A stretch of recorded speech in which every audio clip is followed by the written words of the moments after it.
porque el texto para esta noche son el versículo 7, 8 y 9. Quiero decirles que el autor de la epístola de Pedro es Pedro. Algunos estudiosos de la Biblia no creen que Pedro fue el autor, porque Pedro habla de profunda teología profunda, pero era un simple pescador, un hombre tosco, pueblerino, yo diría un hombre casi ignorante. Y por eso es que muchos estudiosos de la Biblia dicen, ¿cómo es que un hombre así, sencillo, simple, sin mucha instrucción, un pescador inculto, cómo pudo haber escrito la epístola con un contenido teológico profundo? Es que la gente que a veces discute eso no conoce el poder transformador de Cristo. Yo conozco gente que aprendió a leer leyendo la Biblia y hoy día es gente culta, pero su primer paso fue la convivencia con Dios. Porque cuando Dios llega a tu vida no te transforma solo en la vida espiritual, te hace crecer intelectualmente, te hace crecer profesionalmente, te hace crecer en todas las áreas de la vida, inclusive financieramente.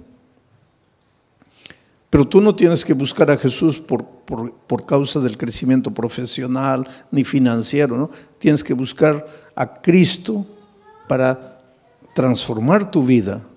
Y cuando tú te dejas transformar por Jesucristo, pues Él termina la obra que ha empezado en ti, porque Él nunca comienza un trabajo y lo deja por la mitad, Él lo termina.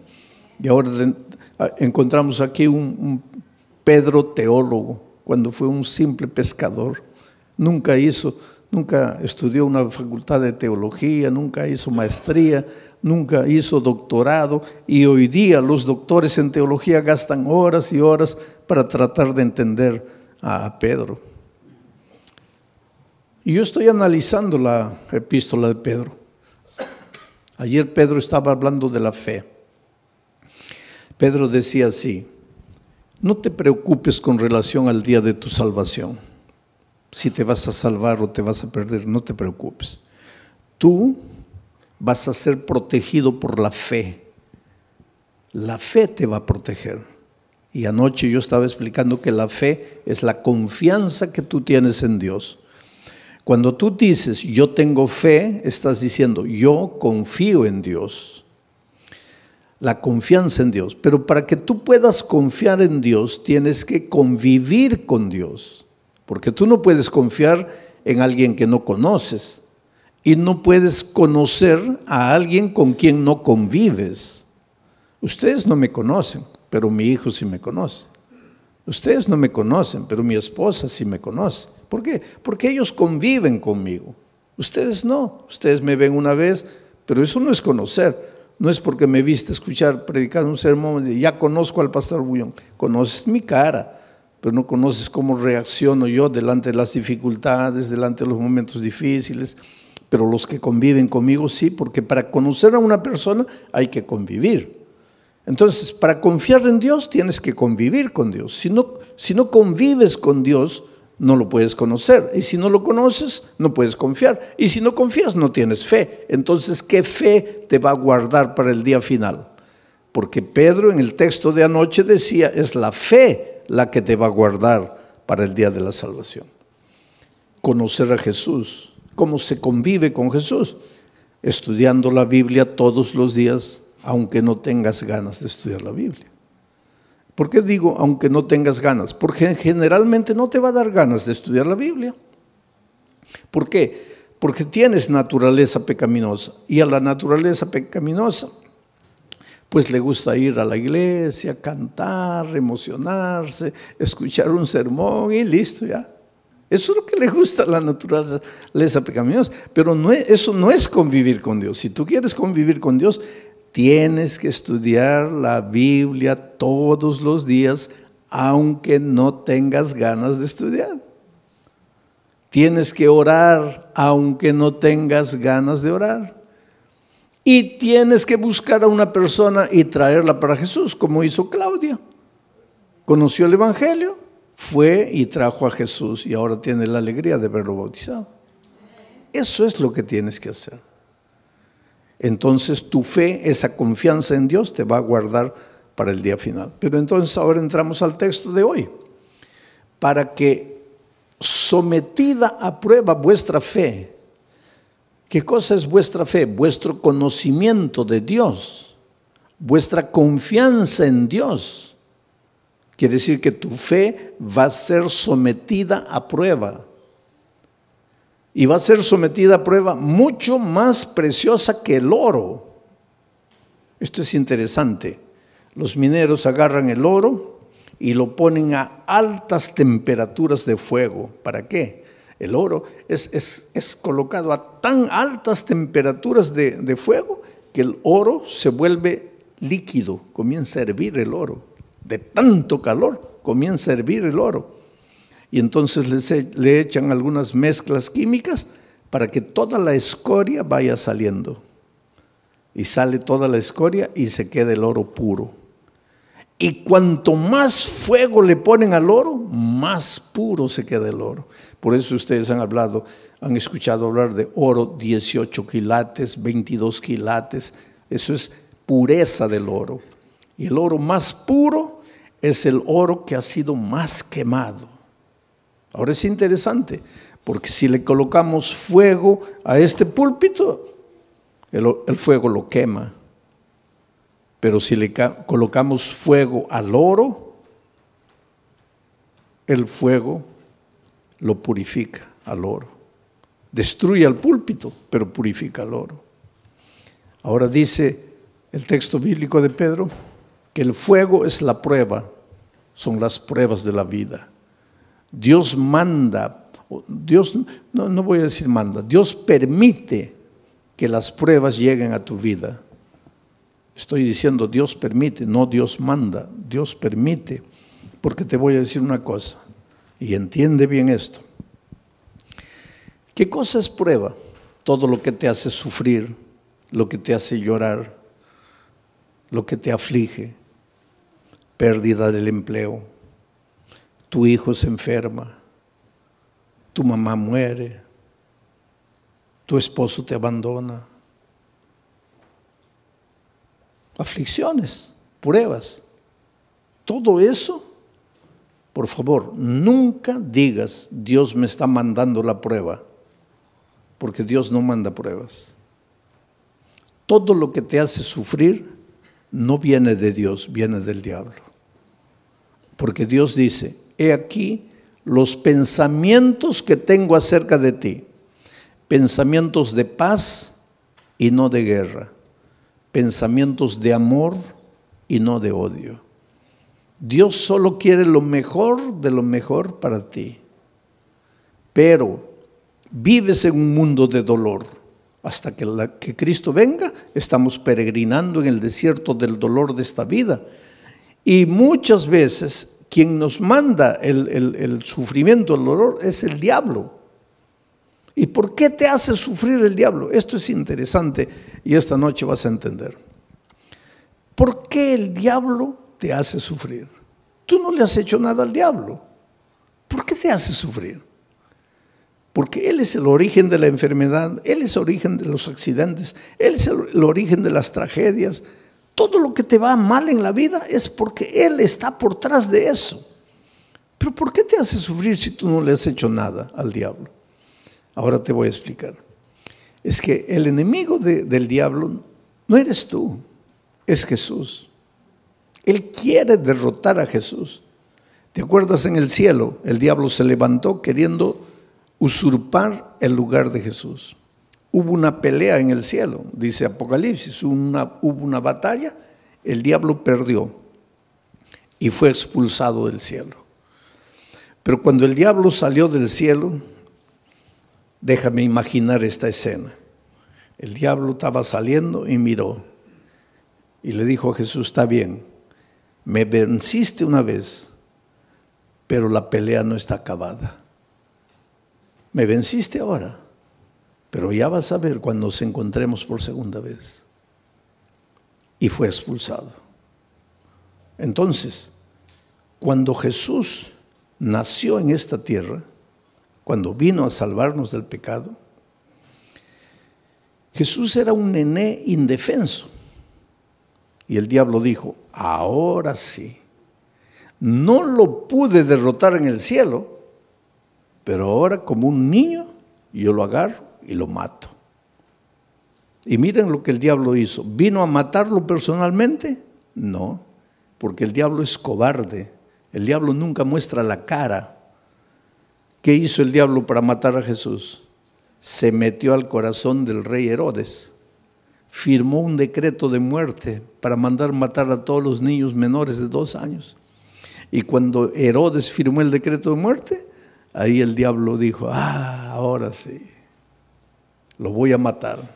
De esta no se salva. Pero esa misma noche, el Espíritu de Dios se presentó a José y le dijo, toma al niño y a su madre y vete a Egipto, porque lo van a matar. Y cuando José huyó para Egipto, el diablo se quedó mordiendo los labios de rabia y dijo, me venciste por segunda vez. Después, cuando Jesús comenzó su ministerio, antes de comenzar su ministerio, se fue al desierto a ayunar 40 días, ¿te acuerdas? 40 días sin comer, pues Jesús estaba debilitado, flaco. Ahí el diablo pensó, ahora lo agarro. No lo gané, no lo derroté en el cielo, no lo derroté cuando era niño, pero ahora lo agarro, está debilitado, 40 días sin comer, lo agarro.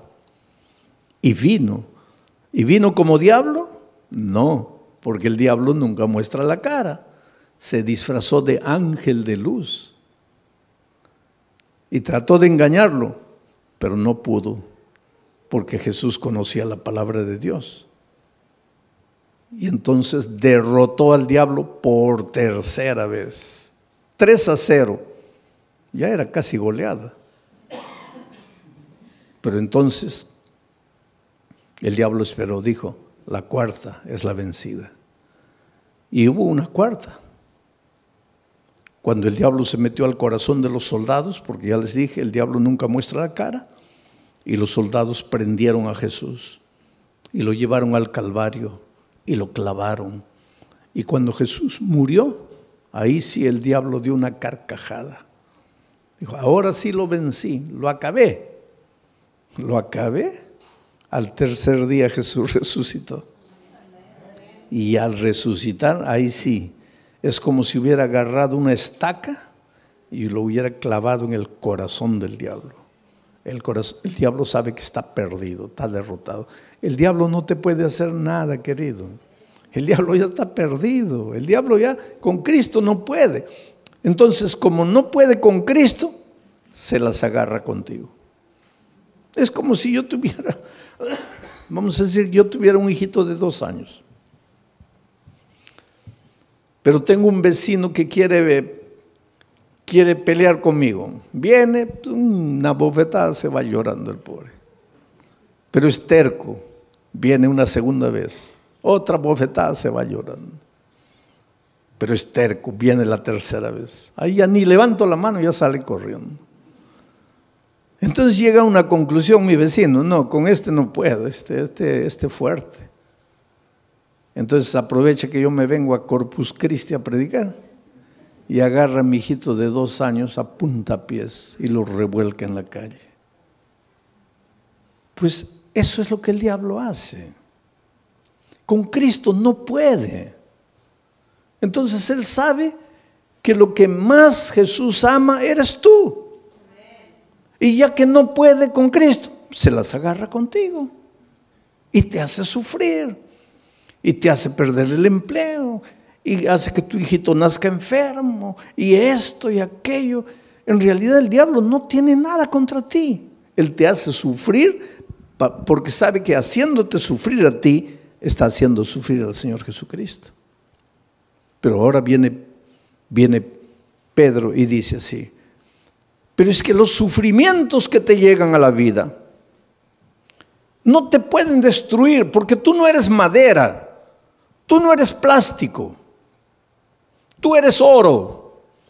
Y si el fuego de la prueba purifica el oro, mucho más el fuego del dolor, del sufrimiento, va a purificar tu fe. Quiere decir, cuando el dolor llegue a tu vida, tú lloras. Si tienes que llorar, llora. Pero no te separes de Jesús. Dile, Señor, yo no entiendo por qué estoy sufriendo. Y hay una cosa interesante. Cada vez que tú quieres andar en los caminos de Dios, cada vez que tú te propones ser más fiel a Dios, ahí más viene el diablo para destruirte. ¿Por qué? Porque esa es la pregunta que mucha gente hace. Pastor, cuando yo estoy así relajado en mi vida cristiana, parece que no me vienen pruebas. Pero cuando me quiero consagrar, ahí viene todo. ¿Por qué? Simple. Porque cuando estás relajado espiritualmente, cuando no estudias la Biblia, no oras, nada, estás en el terreno de ¿quién? Estás en el terreno del diablo. Puedes estar en la iglesia, pero estás en el terreno del diablo. ¿Y para qué el diablo te va a molestar si ya estás perdido con él? Ya pues te deja tranquilo. Pero cuando viene una semana de oración y tú te entiendes que tienes que reconsagrarte y comienzas a estudiar la Biblia, a estudiar la palabra de Dios, ahí el diablo se asusta. Porque ¿qué dice? No, este se me va a escapar, se me va a escapar. Entonces, para desanimarlo, le mando una prueba. Y la prueba, en lugar de purificarte como al oro, ¿qué hace contigo muchas veces? Te desanima. Es por eso que cuando la prueba es más fuerte, es más que tienes que agarrarte de Jesucristo y no desanimarte. En el Brasil yo estaba haciendo una campaña evangelística en un estadio, y una señora que no era adventista, no era cristiana, nada, nunca iba a ninguna iglesia, nada, pero era una buena mujer, sentimientos nobles. Hay mucha gente que no está en ninguna iglesia, no conoce la palabra de Dios, pero pues escucha la voz de Dios en su corazón y camina, anda bien. Y de repente esta señora vio en la televisión la propaganda de que yo iba a predicar esa noche en el estadio.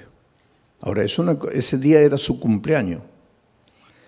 Y de mañanita el esposo entró al cuarto y le dice: mira, hija, estoy sin mucho dinero, no he podido comprarte un buen regalo, pero te he comprado un regalito. Y le dio una cajita. Y ella abrió y era la llave de un carro. Y cuando salió al patio, ahí estaba el carro, un carro importado, último modelo. ¡Qué felicidad! Su cumpleaños. Primera felicidad, el esposo se acordó de su cumpleaños, porque hay muchos esposos que ni se acuerdan del cumpleaños de la esposa. Segunda felicidad, le regaló. Tercera felicidad, no le regaló cualquier cosita, le regaló un carro último modelo.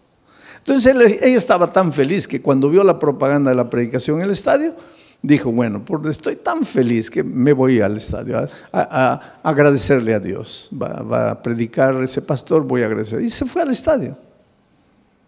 Feliz de la vida, entró. En la hora del llamado se levantó, vino adelante, le entregó la vida a Jesucristo. Dijo: ay, qué día tan feliz. Hoy es mi cumpleaños, hoy mi esposo me regaló el carro, hoy me entregué a Jesús. No, este es el día más feliz de mi vida. Y cuando sale a agarrar su carro en la playa de estacionamiento, los ladrones se lo habían llevado. Ahí ella comienza a pensar: toda mi vida no quise saber nada de iglesia, no quise saber nada de Dios y nunca me robaron ni un alfiler. Y hoy que le entrego mi vida a Cristo, me roban el carro.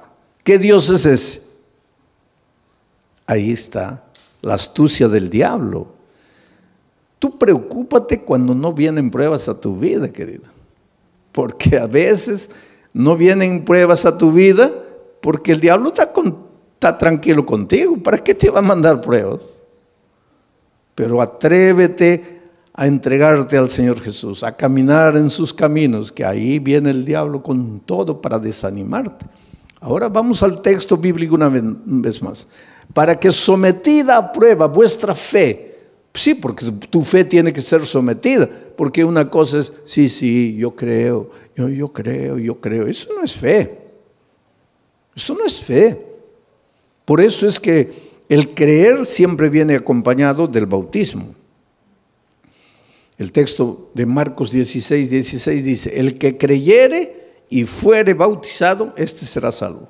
El problema es el idioma, porque en español creer y ser bautizado son dos cosas. Pero es que Marcos no escribió ese versículo en español, porque Marcos no hablaba español. Marcos escribió ese versículo en griego, el idioma que él hablaba. Y en griego no son dos conceptos, el que creyere y fuere bautizado, no.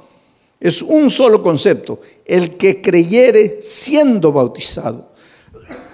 O sea, en griego, creer no es solo mover la cabeza, no es solo teoría. El creer intelectual viene acompañado del creer práctico. Si tú crees, te bautizas. Si no te bautizas, es porque tu creer se quedó en la teoría, y ese creer teórico no te salva. Te voy a hacer pensar un poco. El otro día una señora me preguntó: pastor, ¿el diablo es ateo? A ver, ¿qué piensan ustedes? ¿El diablo es ateo? No, el diablo no es ateo, querido. Y Santiago explica eso. Dice: tú crees en Dios, haces bien. Pero el diablo también cree. Y no solo cree, ¿qué más hace? Tiembla. Ahora, si el diablo cree y tiembla, ¿por qué no se va a salvar? Porque su creer es teórico. Su creer no es práctico. Entonces, mucha gente hoy, muchos cristianos, sí, yo creo, bautízate. No, bautismo no, pero yo creo. Eso no existe. Yo creo, pero no me bautizo. Eso no existe, porque el creer bíblico es creer siendo bautizado. Es decir, la teoría y la práctica van juntos. Y tu fe cuando es práctica, tiene que ser probada. Tiene que ser probada. Porque el sufrimiento es como el dolor. Si tú comienzas a levantar pesas, comienza a doler. Levantas 10, ya pesa. Y comienza a doler. Al día siguiente 15, duele. Al otro día 20, duele, pero después te agarran aquí, pura piedra. Así es la fe. Cuanto más te duele, cuanto más dolor viene, cuanto más sufrimiento, tu fe más fuerte, más fuerte, más fuerte. Es por eso que en medio del dolor tienes que agradecer a Dios, porque Él sabe. Él no te manda el dolor, pero Él aprovecha el dolor que el diablo te manda para fortalecer tu fe. Para que sometida a prueba vuestra fe, mucho más preciosa que el oro, el cual, aunque perecedero, se prueba con fuego. El oro que perece, que es de esta tierra, se prueba con fuego. Entonces, si el oro se prueba con fuego, la fe, que vale mucho más, ¿cómo no se va a probar con fuego? Claro que tiene que venir el fuego del dolor. Para que sometida a prueba vuestra fe, mucho más preciosa que el oro, el cual, aunque perecedero, se prueba con fuego, para que entonces vuestra fe sea hallada en alabanza, gloria y honra. Quiere decir que tu fe es bombardeada por el diablo. Te arranca lágrimas, te hace sufrir. Muchas veces sientes que ya no puedes resistir de tanto dolor, de tanto sufrimiento. Aguanta un poco. En el nombre de Jesucristo, aguanta. ¿Por qué? Porque tu dolor se va a transformar en alabanza, gloria y honra. ¿Pero cuándo? ¿Cuándo? Lee la Biblia y respóndeme. ¿Cuándo? Cuando Cristo venga. Ahora me vas a decir: pastor, pero cuando Cristo venga todavía. Yo preferiría ahora. Pues eso es lo que mucha gente hace. Prefiere la hora, cortito, y pierde la eternidad toda. Yo cuando era chico, íbamos a salir de vacaciones, las pocas, tal vez la única vacación que salí con mi padre, mis hermanos. Íbamos a viajar a un lugar donde no había dentista, no había nada. y me comenzó a doler el diente, ¿no? Y mi padre me dice, mira, antes de salir vamos a arrancar el diente. Yo soy de aquellos tiempos en que dolía el diente, arrancaba. Hoy día no, eso es un crimen.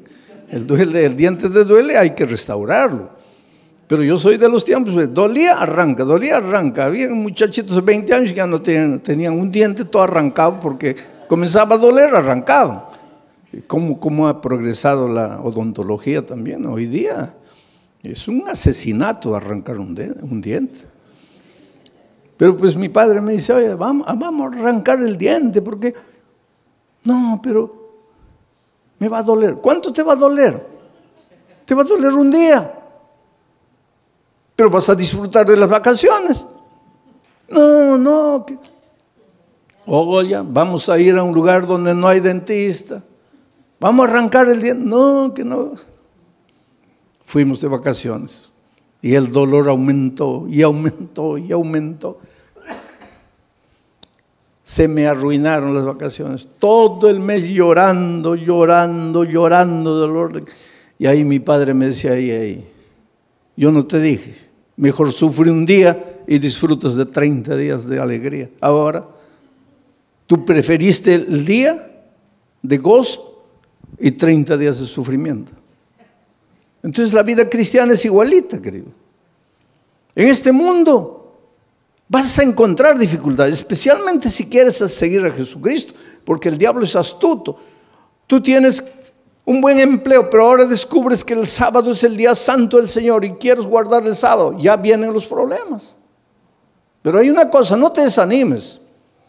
El diablo te puede hacer sufrir un día, 2 días, 3 días, pero hay un tercer día. Cuando Cristo murió en la cruz del Calvario, el diablo dio la carcajada y dijo, ahora sí lo vencí, se acabó. Al siguiente día el diablo seguía dando la carcajada, lo vencí, lo maté. Al tercer día amaneció dando la carcajada y de repente la carcajada del diablo paró en seco, porque la tierra se abrió y Cristo resucitó. El diablo se puede reír de ti hoy. Se puede reír de ti mañana, pero al tercer día va a tener que tragar la carcajada, porque Dios puede permitir que el diablo te haga sufrir un día, 2 días, 3 días, pero llega el momento en que Dios te va a devolver todo lo que el diablo te quitó. Así fue con Job.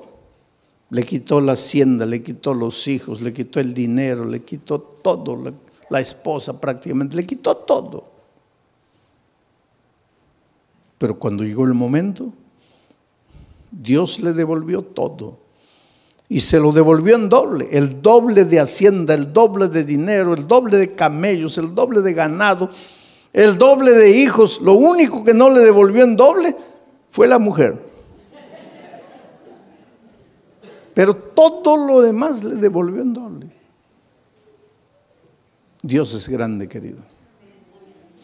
Cuando venga el dolor a tu vida, no te preocupes. ¿Por qué sufro? Dios me ha abandonado, Dios me ha dejado.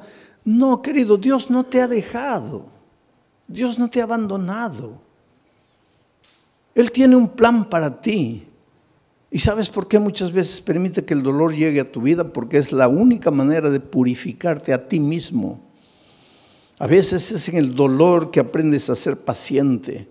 En el sufrimiento, en las lágrimas, aprendes a depender de Dios. Y esta vida cristiana es dependencia de Dios. Y esa disciplina de aprender a depender de Dios, muchas veces solo con el dolor. Vamos a seguir leyendo. El siguiente versículo. Versículo 8. ¿A quién amáis? Está hablando de quién, de Jesucristo. Porque dice que vuestra fe va a ser recompensada con gloria, honra, alegría. ¿Cuándo? Cuando Jesús venga. Cuando Jesús venga, Jesús a quien amáis sin haberle visto. En quien creyendo, aunque ahora no lo veáis, os alegráis con gozo inefable y glorioso. Mira, a quien amáis sin haberle visto. ¿Tú vives con Jesús hoy? Sí, pero no como los discípulos que pudieron verlo. Por eso Jesús le dijo a los discípulos: bienaventurados los ojos de ustedes que pueden ver lo que los profetas quisieron ver y no pudieron. Estaba hablando del mismo. Los profetas siguieron a Jesús solo por la fe. Nosotros hoy también lo seguimos solo por la fe, pero los discípulos tuvieron un privilegio único. Ellos lo vieron físicamente. Pero aunque nosotros no podamos verlo físicamente, igual podemos verlo a través del estudio de la Biblia, de la oración y trayendo una persona para Cristo. Estamos conviviendo con Jesús. Pero aquí el asunto es, ¿quién escribe a quien amáis sin haberle visto? ¿Quién escribe este versículo? Pedro. ¿Y Pedro lo vio? ¿Y lo amó? ¿Y por qué lo traicionó? Ustedes se acuerdan que después de la traición Jesús ya había resucitado y los discípulos estaban en la playa. Y el pobre Pedro, cuando Jesús apareció en la playa, estaba mirando para otro lado, avergonzado. Ay, ¿qué me va a decir? Que lo he traicionado, porque después de la crucifixión ya no lo vio. Ahí se encontraron en la playa con Jesús resucitado.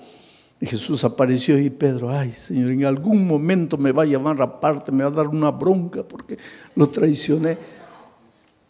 Y efectivamente, en un momento, Pedro se acercó. Jesús se acercó y Pedro dijo: ahora viene la paliza. Y Jesús le hizo una pregunta: Pedro, ¿me amas? La última cosa que Pedro imaginaba era esa pregunta: ¿me amas? Sí, Señor. No, Pedro. ¿Cómo sí, Señor? Te estoy preguntando si me amas. Sí, Señor. No, calma. ¿Por qué tanta prisa? No me has entendido. Te estoy preguntando si me amas. Y ahí él se dio cuenta de por qué Jesús le preguntaba eso. Y comenzó a llorar. Y dijo: Señor, yo sé, tú sabes todas las cosas. Tú no tienes ninguna razón para creer que yo te amo. Te he fallado. Pero me das la oportunidad de amarte. Y Jesús le dijo: claro que sí. Y todavía te voy a confiar una misión: predicar el Evangelio. Y algunos días después, Pedro se levanta para predicar un sermón y bautiza a 3,000 personas.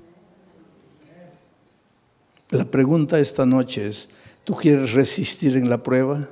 Cuando el dolor venga, ¿no quieres traicionar al Maestro?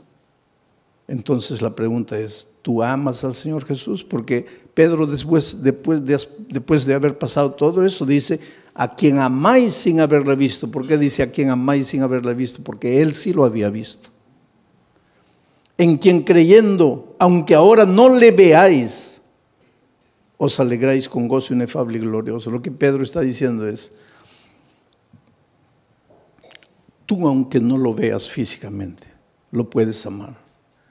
Y Pedro, cuando se levantó, se arrepintió y le dijo a Jesús que lo amaba. Dice la tradición, la Biblia no dice eso, pero la tradición dice que él fue crucificado. Y cuando lo iban a crucificar, él dijo: no soy digno de ser crucificado como mi Maestro. Crucifíquenme de cabeza para abajo. Y lo crucificaron de cabeza para abajo. No hay prueba bíblica para decir eso, pero la tradición dice. Sea como fuere, sabemos una cosa: después de transformado por el poder de Dios, él ya no tuvo miedo de morir por Dios. Oh, querido, Dios tiene un plan muy, muy bonito para tu vida. Las tristezas y dolores que llegan a tu vida tienen sentido, pero tienen sentido cuando tienes fe. Hace muchos años atrás, en la ciudad de San Pablo, los jóvenes de una iglesia fueron a participar de un congreso en el sur del país. 40 jóvenes, miembros del coro de la iglesia. Y el sábado en la noche, terminado el congreso, regresaban para San Pablo. Y el ómnibus se chocó. Sabe que los jóvenes venían cantando himnos, los himnos del coro. Venían cantando en el ómnibus y el ómnibus se chocó contra un camión cargado de fierro de construcción. Y el fierro los atravesó. así los hizo como los peruanos me van a entender, como anticuchos, ¿no? Los atravesó. 22 jóvenes murieron. Al día siguiente los periódicos publicaron una noticia. Y un periódico atrevido publicó así: ¿dónde estaba Dios cuando sus hijos cantaban? ¿Por qué no los cuidó? Es que el dolor es un misterio, ¿sabes? Tal vez en este momento tú te preguntes, ¿dónde estaba Dios cuando mi hijito de 3 años murió? ¿Qué culpa tenía mi hijito para morir como murió de leucemia? ¿Qué mal había hecho? Es que no necesitas hacer mal para sufrir. El diablo se deleita en hacerte sufrir. Pero el dolor es como el fuego sobre el oro, o te purifica o te destruye. Interesante que entre esos jóvenes que habían muerto, había una chica que hace 6 meses había sido bautizada, contra la voluntad de sus padres. Ella tenía 22 años, una joven. El día que se bautizó, el padre le dijo: mira, olvídate que yo soy tu padre, que tú eres mi hija. Lo peor que podría haberme sucedido en la vida es que tú traicionaras la fe de tus padres, de tus abuelos, de tus bisabuelos. Pero la niña no había conocido solo la teoría del Evangelio, sino que el Evangelio se había hecho carne en su vida, de tal manera que ella se volvió una hija tan dulce, tan cariñosa, pero la madre y el padre nunca aceptaron el calor, el cariño, el amor de la hija. Aquel viernes de tarde en que se iban para el congreso, ella fue a despedirse del papá y le dijo: mira papá, me estoy yendo a Curitiba con los jóvenes de la iglesia. Y él le dijo: ¿y qué me avisas a mí? Tú no haces lo que te da la gana, tú no te metiste a esa iglesia, tú no te bautizaste. ¿Y qué vienes a avisarme que te vas? Tú siempre haces lo que te da la gana, vete a donde quieras. Y ella le dijo: sí, papito, pero yo vine a darte un beso, me voy. Y cuando se acercó para besarlo, el padre retiró el rostro, dijo: no quiero nada de ti. Y en el camino de vuelta, la niña muere. ¿Sabes que los hijos de Dios también morimos en accidentes? Entonces, cuando te pasa un accidente, no digo: ¿dónde estaba Dios? Dios está en el mismo lugar. Jesús dijo que cuando la lluvia cae, moja a los justos y a los injustos. Y cuando el sol sale, alumbra a los justos y a los injustos. Estamos en un mundo de dolor. Ese padre hizo tanto escándalo en la iglesia, ¿sabes? El día del sepultamiento, 22 cajones estaban ahí. Y mientras sepultaban a los jóvenes sobrevivientes que habían salido del accidente, cantaban.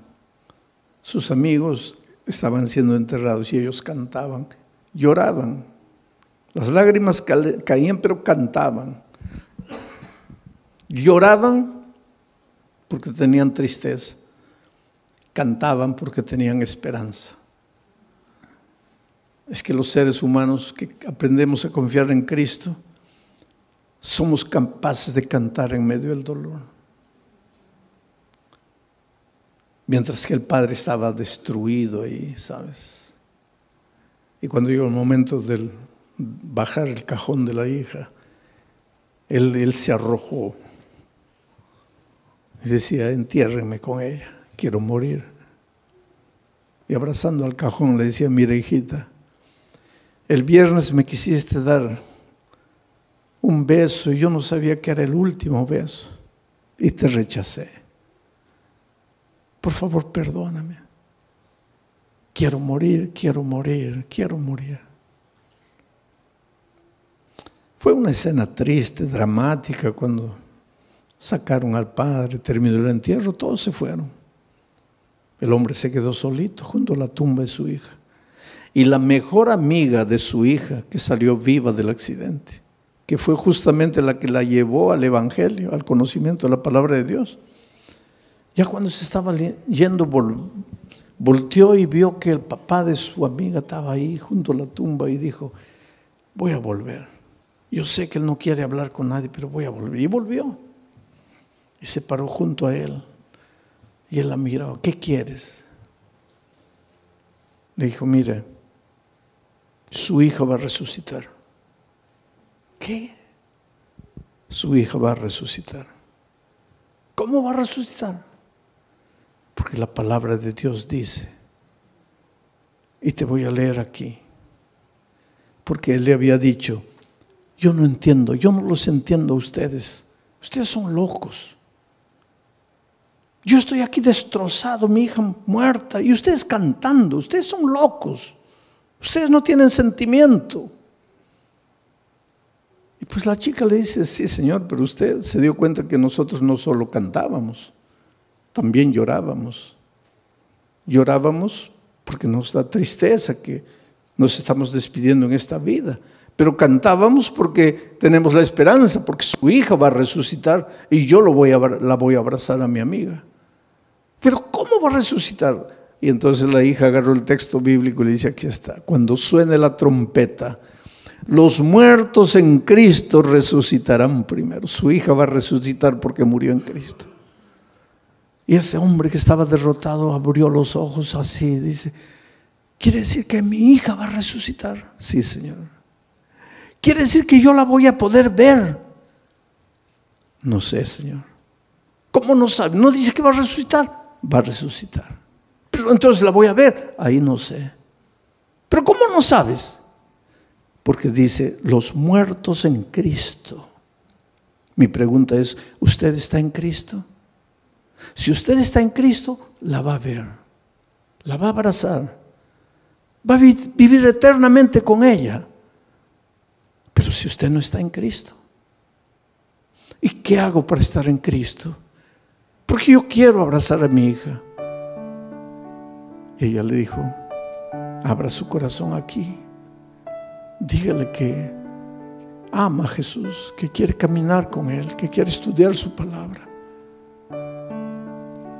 Y tú sabes que ese hombre se bautizó, la esposa se bautizó, los hijos se bautizaron.